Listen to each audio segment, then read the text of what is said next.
Welcome. This is the Senior Safety Advice Podcast, and we are so glad that you've made it to a calmer corner of your day. Here, we focus on real solutions, practical help, and the kind of encouragement we could all use a little more of. So let's get to it. Caregiver guilt is one of the heaviest things you'll carry, and no one prepares you for it. If you've ever gone home after helping a parent and thought, I should be doing more, or I'm not doing this right, then today's episode is for you.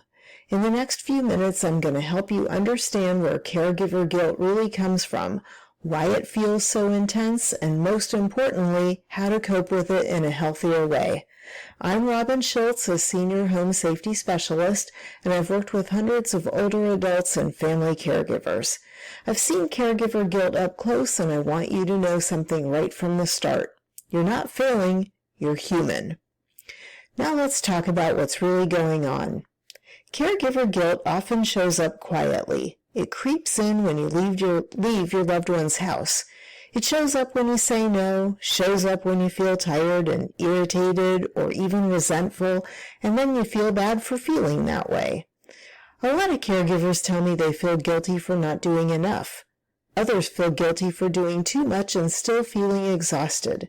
Some feel guilty because they can't be there every day. Others feel guilty because they're there every day and they feel trapped.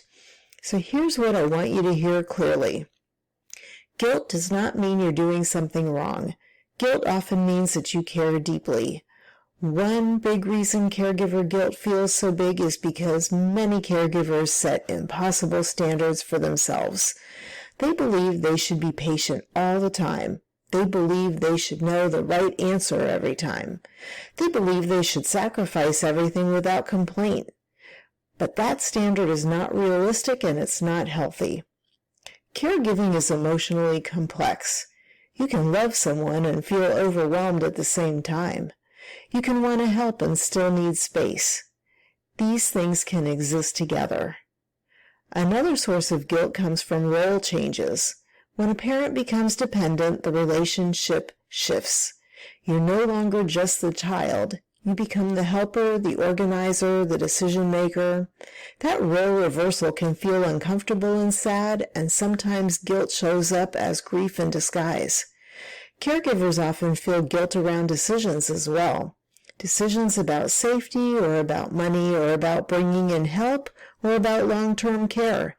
You may replay those decisions in your head late at night, wondering if you did the right thing. Caregivers often judge their decision with hindsight, not with the information they had at the time, and doing that is not fair to you. So how do you cope with caregiver guilt in a healthy way? First, put a name to it. When guilt shows up, say it out loud or in your own head.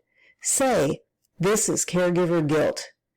Naming it separates the feeling from the facts and reminds you that emotions are signals, not verdicts. Second, check the story you're telling yourself. Ask yourself, what am I expecting of myself right now? If the answer sounds like, well, everything, then the expectation needs to change. Third, remind yourself of what you're doing, not just what you aren't. Caregivers often focus on gaps instead of contributions. Make a short list, even mentally, of what you handled today. It was at least, I'm sure, a few phone calls, getting a meal ready, visiting someone, a safety check. All these things count. Fourth, allow help without labeling it as failure. Bringing in support does not mean you don't care. It means you understand limits, and limits are not weaknesses. They're boundaries that protect everyone who's involved. Another powerful way to cope with guilt is to reconnect with your own needs. I know that can sound selfish at first, but it's not. When caregivers ignore their own health, their sleep, and their emotional needs, guilt actually gets worse. Exhaustion amplifies negative thoughts. Even small acts of self-care matter. A walk, a quiet cup of coffee, a phone call with a friend. These small moments refill your emotional tank so guilt does not take over the wheel. It also helps to talk to someone who understands caregiving, not someone who minimizes it, and not someone who says, oh, just do your best, but someone who truly gets the emotional weight of it. Look for support groups. They have in-person and online groups. Look into a counselor or even trusted peers. Talking to them can make a big difference. Here's one more thing I really want you to hear. Feeling guilty does not mean you need to punish yourself by doing more. Sometimes the most responsible choice is to pause, reassess, and protect your own well-being.